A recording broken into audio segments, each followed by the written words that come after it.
मित्रांनो नमस्कार. हे आहे बीडचं स्वराजनगरचा भाग आणि या ठिकाणी मागील 3 दिवसापासून आपल्याला ही नदी वाहताना दिसते बघा. हे वाहनांचे हाल या ठिकाणी बघा किती हाल आहेत. मागच्या 3 दिवसापासून हे लोक या भागातले त्रस्त आहेत. हा हायवे आहे, बार्शी रोडवरून येणारा हा, बार्शी नाक्यावरून येणारा हा रोड. हे बघा अगदी गुडघ्यापर्यंत पाणी साचलंय आणि अक्षरशः ही नदी या ठिकाणी उन्हाळ्यामध्ये वाहते, अशी परिस्थिती या ठिकाणी झाली आहे. आणि कुठल्याही नगरपालिकेचं आणि कुणाचंही या ठिकाणी दुर्लक्ष आहे. या ठिकाणी आपल्याला HDFC बँक आहे आणि इकडून आपण जर बघितलं तर SBI इंटच ही आहे, ही बँक आहे. अगदी गजबजलेल्या ठिकाणी असं या नदीचं स्वरूप आहे बघा, आपल्याला बघायला मिळेल.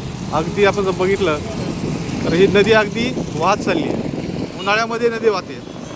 आणि हा सगळा प्रकार जो आहे हा नाला आहे. हा नाला इथं पॅक झाला आहे आणि हा नाला पॅक झाल्यामुळं इथं पाणी साचून तो रस्त्यावर येतो आहे, ते बघू शकता आपण. हा स्वराजनगरमधील हा रस्ता आहे. ही बार्शी रोडवरून येणारी, बार्शी नाक्यावरून येणारी वाहनं बघू शकता आपण. इथं किती त्रास आहे या वाहनांना.